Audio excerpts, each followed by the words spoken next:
This is Jess from 3D Learning Experts, and you're listening to the LD Experts Podcast, the show for busy parents who want to help their kids with learning disabilities, or as I like to say, learning differences, go from surviving to thriving. When I was growing up being dyslexic, someone gave me a calendar to inspire me, and each month was a different famous successful person who's also dyslexic, like John F. Kennedy, Da Vinci, Tom Cruise, and they gave it to me. I was like, yeah, but are they also codependent middle child syndrome? Then we're not the same. It's not a fair comparison. I don't expect too much of me, right? Being dyslexic, like I said, I can't. I'm so bad at reading. I went to a palm reader. I gave her my foot. I don't know what's going on. Hello, everybody. Today you are in for a special treat. We have Jonathan Flanagan with us today. And just over a year ago, Jonathan was my special guest at my book launch party. So it's exciting to be able to meet with Jonathan again this time, and with a different perspective. So we get to talk to him and learn more about Jonathan's experience, and I don't have to pay for it this time. So that's an extra treat for me. Anyway, welcome, Jonathan. So happy to have you here today. Thank you. Thanks for having me. Thanks for thinking about me for this, Stephen.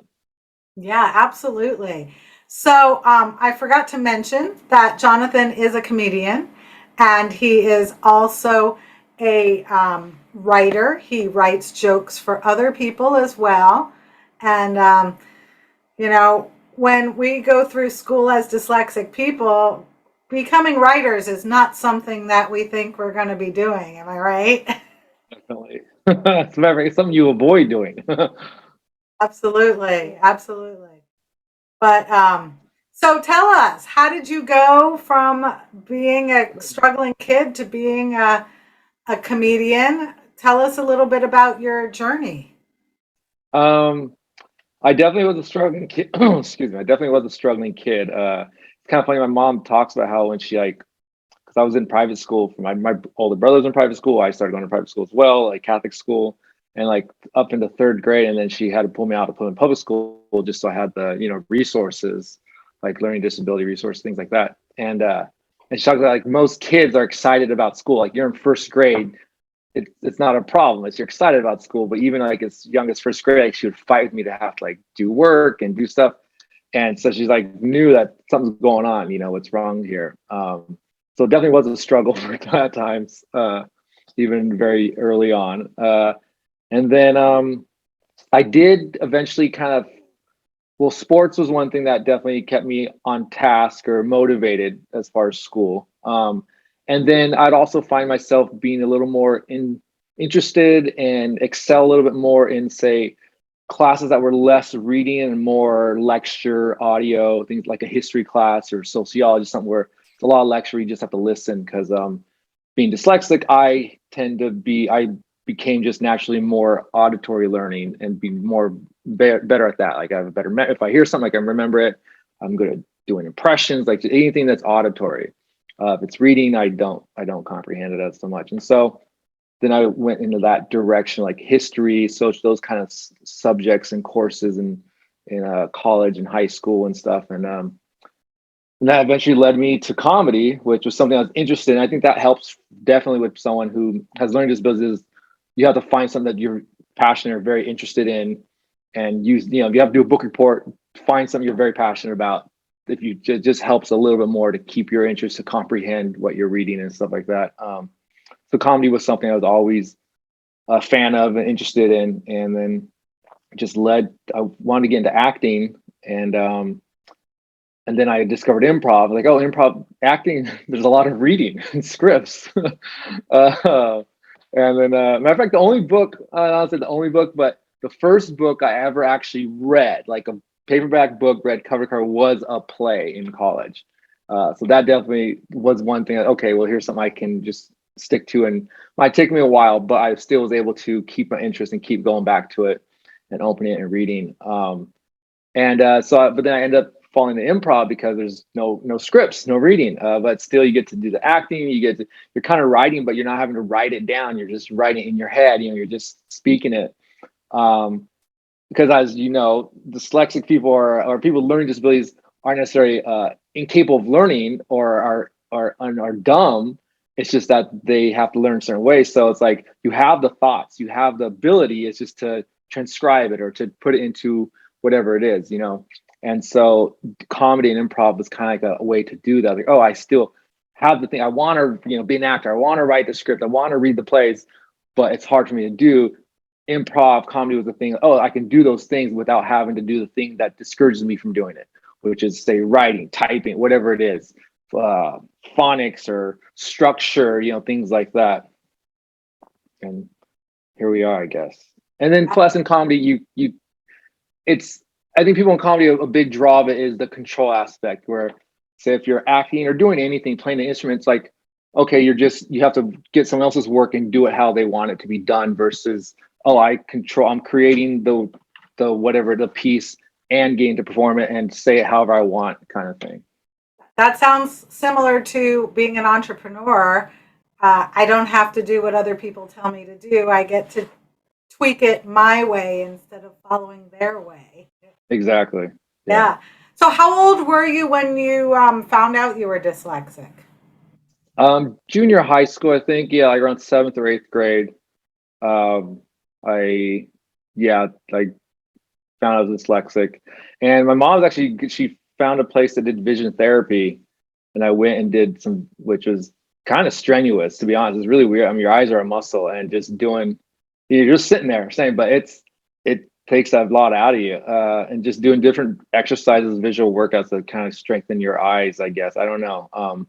I always had good vision, like a 20/20 vision, but these things kind of helped a little bit. And then I think I regressed because I think I was supposed to wear glasses after that to keep them, and I didn't. But I don't know if it helped with dyslexic or not, but it was something that was kind of new, and my mom was able to get some kind of, like, I think not the school, but something to like, hey, put me into it, get to go to it for free or for cheap, and then went and did that for a couple years. Yeah, so vision therapy doesn't help with the dyslexia part of it, the reading part of it, but it helps with, some people have visual challenges as well. So some people need both help with the reading and help with the eye coordination and peripheral vision and things like that. So once you get both of them fine-tuned, then you're on the path of a neurotypical person, I suppose. So yeah, that's great that she was able to pay attention to what your needs were and help you, She later became after, like later in life, she later became a special ed teacher, and she said, oh, it's because of the stuff she had to deal with me. And she was like, I don't know if she thought that there wasn't a lot of help or people doing, like, it was just a struggle for her to have to deal with the schools or the district or the teachers. And she eventually became a teacher and became a special ed teacher. She said because of her having to deal with me growing up. Oh, that's cool. And how many siblings do you have? 2. I'm in the middle. I have an older brother and younger brother. Both. And were either of them affected by dyslexia? No, they're very, very smart people. Hey, you're a smart person too. They're no, they had a speech problem. I think my little brother had a speech problem that he did definitely have, but not as far as reading or writing or any of that. They both excel in that stuff. My little brother's probably the smartest out of the 3 of us. Got it. The youngest, yeah. I was middle child. I joke around that I only was but I was also middle child, and I'm a Gemini, and out of all 3 of those things, it's kind of like, what else am I gonna do but be a clown, do comedy? I guess, needing attention. So, were you a class clown during school? No, I'm very insecure. Oh. Growing up, not at all. I would think the things, but I'd be afraid to say it out loud. Or I'd kind of whisper someone else, and they would say, and they would get the attention. But I always wanted it. I was just also. It's really weird. Like, it's the control thing again. It's like you want attention on your terms only, I think a lot of comedians are like that. There's some that are like, they're always on, they just want attention. which also probably comes from an insecure place. You know, you always want the attention for whatever reason, you don't feel secure in yourself. And then there's the other type where it's you're very shy and but you want attention when it's on your terms, not outside of your terms. You know, like a lot of comics aren't at parties, you know, mingling to everybody. They just kind of like they'll be standing in the corner and find the other comics. But then, you know, if there's a small group or you get them on stage, hey, everyone look at me, I want to turn it on. You know, it's really weird. It's a control thing, I think. A personality trait. Yeah. As well, I'm sure. Yeah. So tell us, what are you doing right now? Right now I'm just dog sitting. I'm actually doing. I know you're not meaning like that. I'm Didn't doing mean right nothing. this minute. I went and got some pasta. I was just gonna watch some TV and lay low for a little bit until this evening. I just recorded a comedy album a couple weeks ago, and then I'm also at the beginning of the year going to start a record label for comedy albums. That's what I'm most kind of focusing on right now, just because it takes a lot of little minutia, paperwork, things like that, and then kind of put a lot of ducks in a row before you launch it. Like I recorded my album, I recorded another comedian's album, then we have a third album we're recording before the end of the year. And so when we have a lot of the work done, then we're going to launch it all at the beginning of the year, and that should be fun and doing. And then wait, slow down. So when you record your albums, because you were telling me before, it's not like the olden days where people go and buy records, but right. So where do they find your albums once it's finished being recorded? Yeah, unfortunately, it's not like that, because that is, I think, cool. I come from the time where I had 100 CDs, or even records and stuff like that. But everything's digital, everything's streaming. So on the website, you'll be able to download it and direct purchase and download it. But otherwise, we have distribution that will just put on all the platforms like Spotify, iTunes, Pandora, wherever, SoundCloud. And then also the real goal of it, just because there's no money in anything streaming anymore, it's kind of sad. Music or comedy, any audio, it's not really no money in there. Like for example, Spotify pays, I think, like 1/10 of a cent per play per stream. So if you stream someone's song on Spotify, you're giving them 1/10 of a cent. So if you're someone you like or artist you want to support, just leave Spotify on their channel for the dog when you go out to dinner or something like that. Just because it's plays, you got to add them up a lot.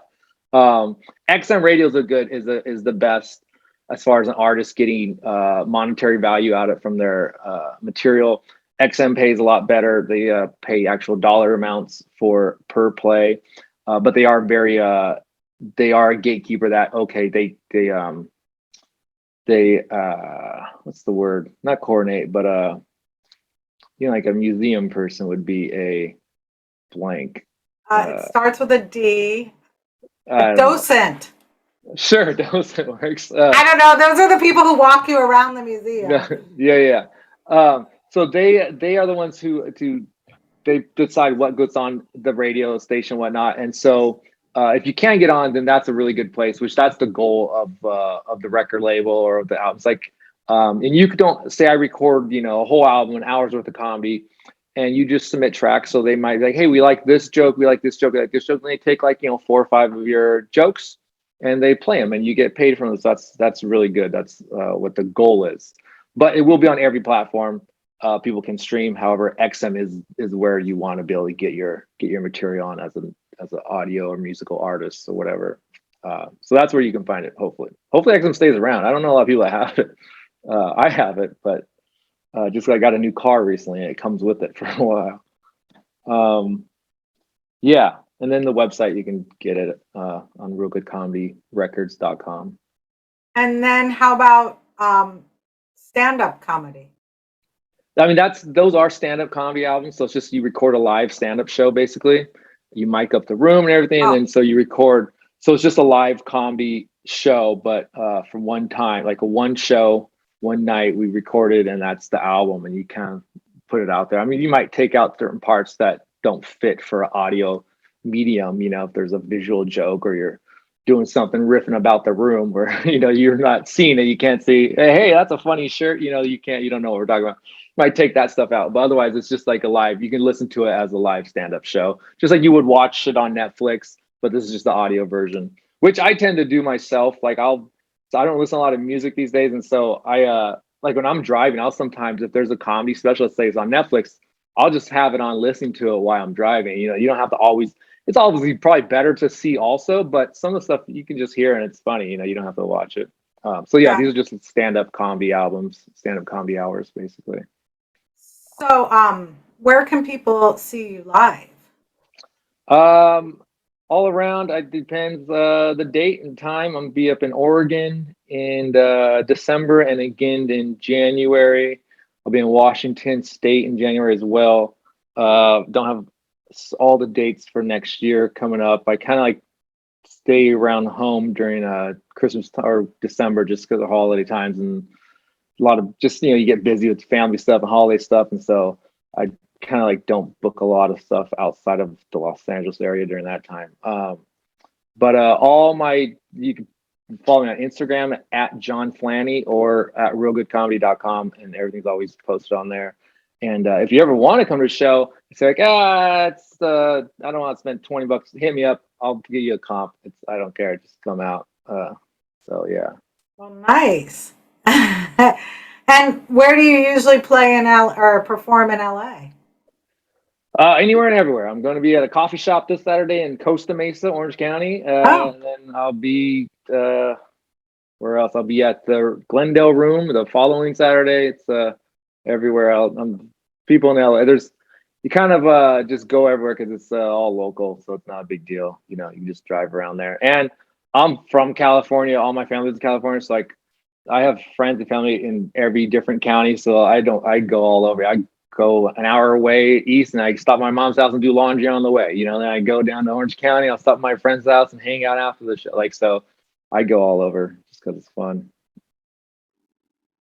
well, cool. All right. So, you talked about your private mic. Do you want to like share what that is about? Oh yeah, well, so me and some friends a few years ago. It's been a while now, actually, like maybe 6 years. But we kind of like I didn't start it, but I joined in, and now I'm really good friends, like still my best friends. We do what we call it. So it's known as open mic. Like say if you're a musician or a comedian or a poet, where you kind of just go, you sign up, and you get to like jump up at a bar or a coffee shop, and anyone could just try whatever it is, comedy, play a guitar, sing a song, do a poem. Like those are open mics, they're called. They're just kind of open calls for anybody who wants to try it.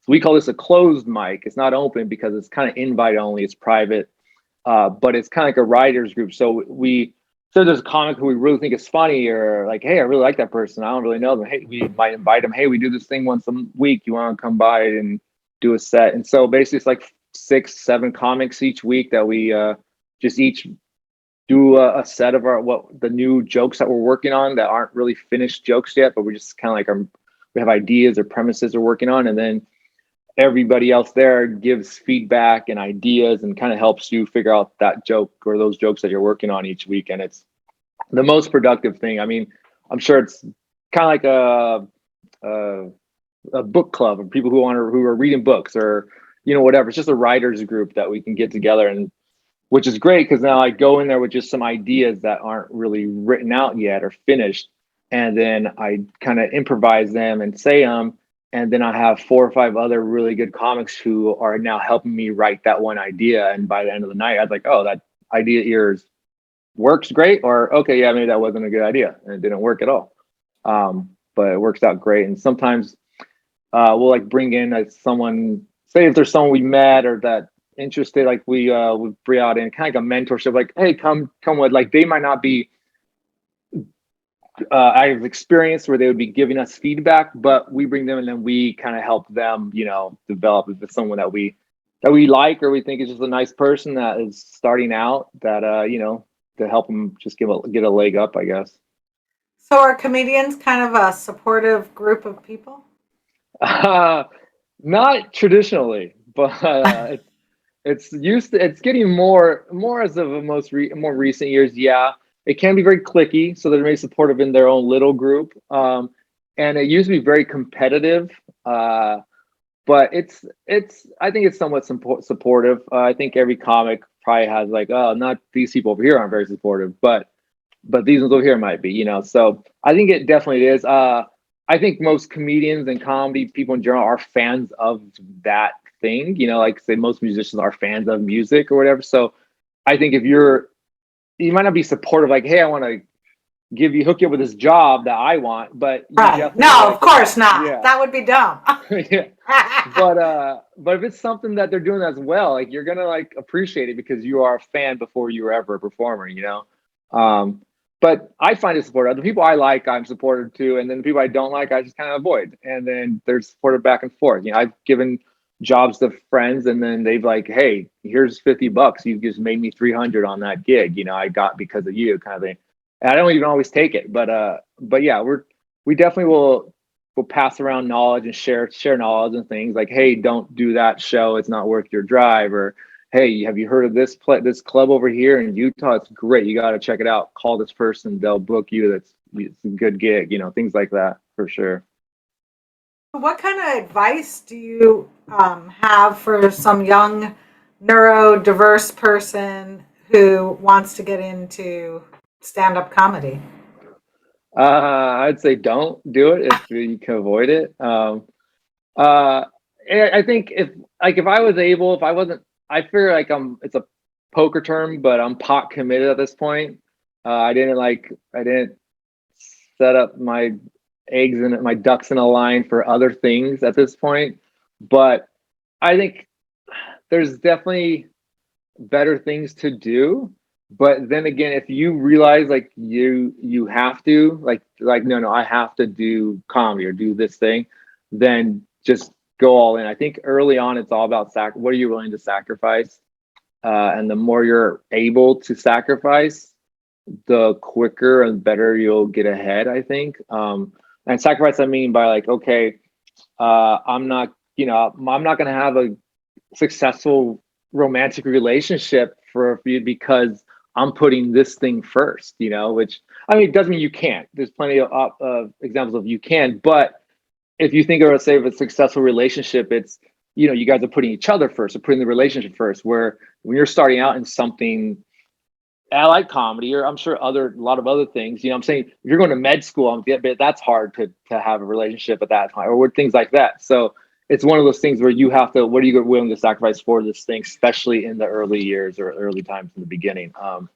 Or even living comfortably, like, okay, I can make more money doing this thing over here, but that takes away from me doing comedy. So now I'm not going to do that job, makes me more money. I'm going to do this other side job that makes me a lot less money so I can have time to do comedy. But that means now I have to have a roommate. I have to have a 1-bedroom apartment. I have to do this and that and that.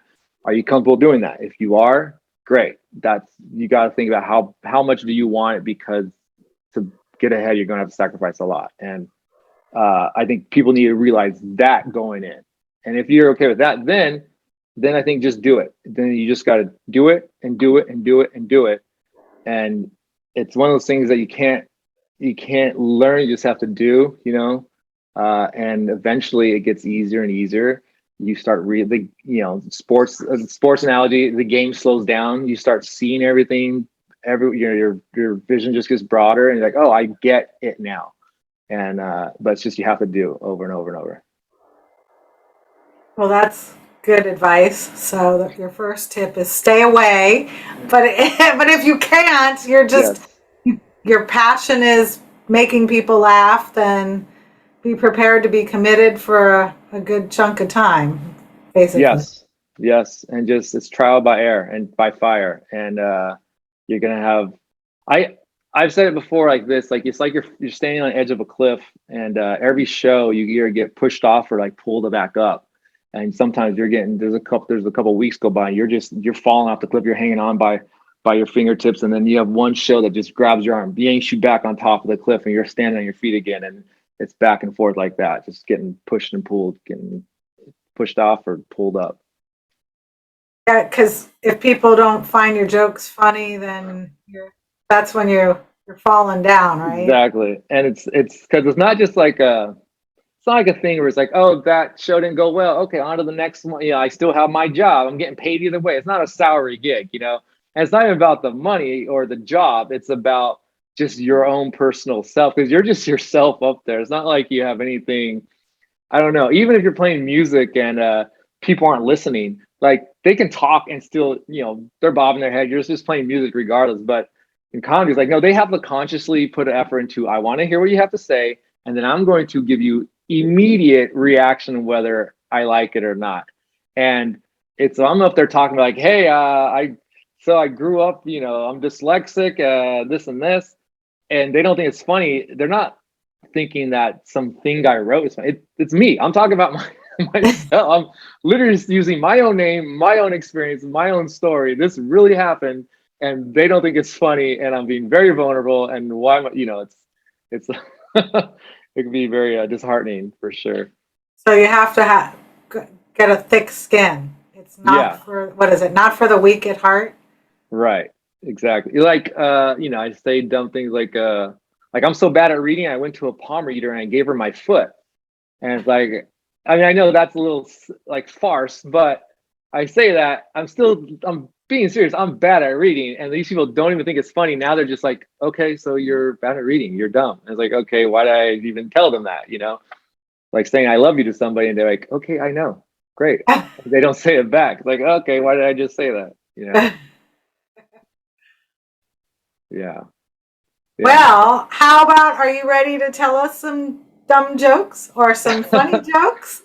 Sure. Yeah. I mean, that's part of. I have a bit of being dyslexic, and I go through, going to school or say trying to text girls on text messages and not being good at that, and that's like a dumb line that goes in part of that joke is like I went to a palm reader, I gave her my foot, or I hate reading aloud. If I was getting married and the priest said the groom would read his vows aloud, I was like, I want a divorce. I don't want to do this anymore just because I don't want to read aloud in front of everybody I know. Or like a friend invited me to his karaoke birthday party. It's like, oh, so I have to sing and read in front of all your friends? No, thanks. I don't want to be friends anymore. Like just things like that, which are true things. Like that's, I don't know if you karaoke, but Right, but I hate it.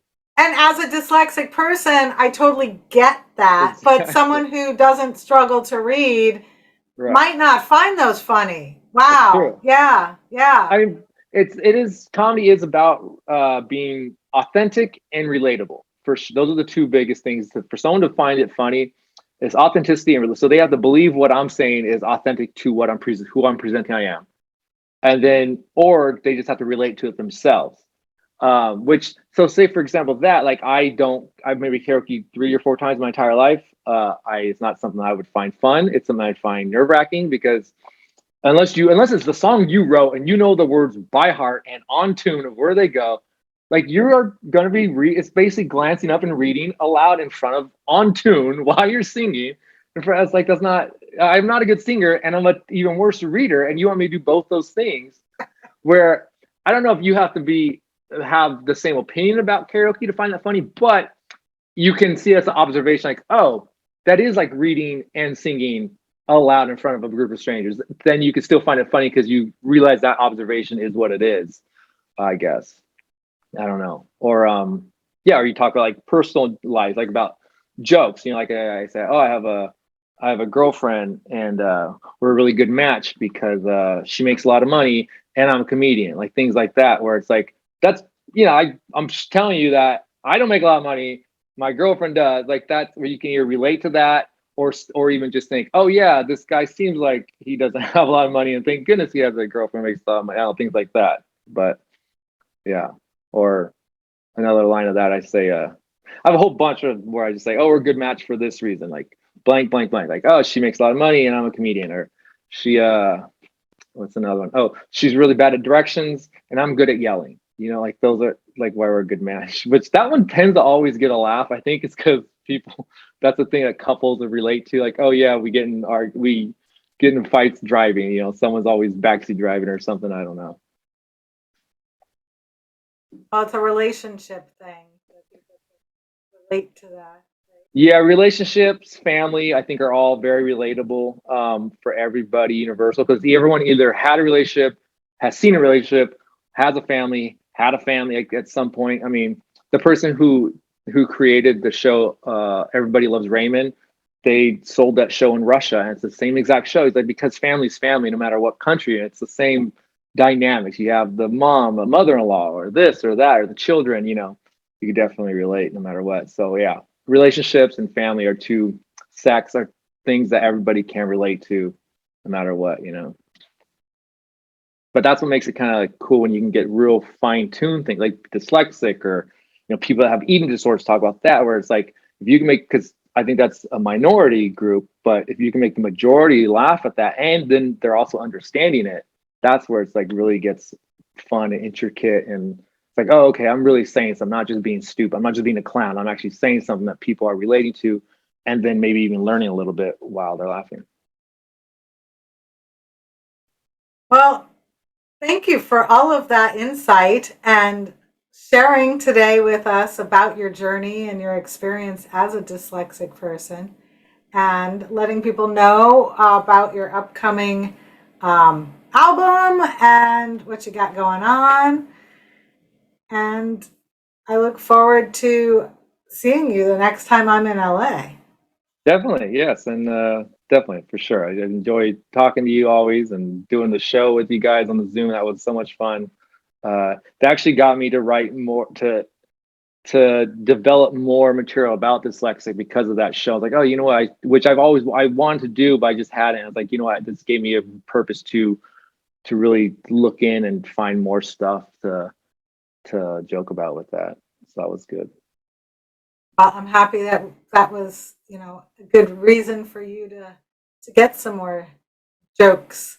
Yeah, it's motivating, definitely. All right, Jonathan, thank you for your time. Thank you. The definition for dyslexia is it's a disorder that makes it hard to read or interpret letters, numbers, or symbols. And then the last line of the definition in the dictionary says, but does not affect general intelligence. And I just feel like some insecure dyslexic person made them add that amendment at the end of the definition. Like, oh, hold on. It doesn't affect general intelligence, right? I'm not dumb. I just can't read, okay?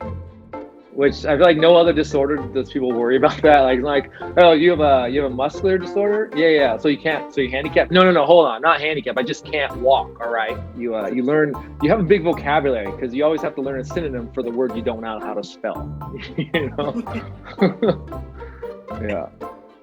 So then people think you're smart because you have a big vocabulary. It's like, well, I just don't know how to spell those other words. That's why I have to learn triple the words that you learn because I don't know how to spell half of them. I have to learn a synonym for that. Synonym, that's one I don't know how to spell. I spell cinnamon. I don't know. Anyways, that's all. I don't have all the time I can remember.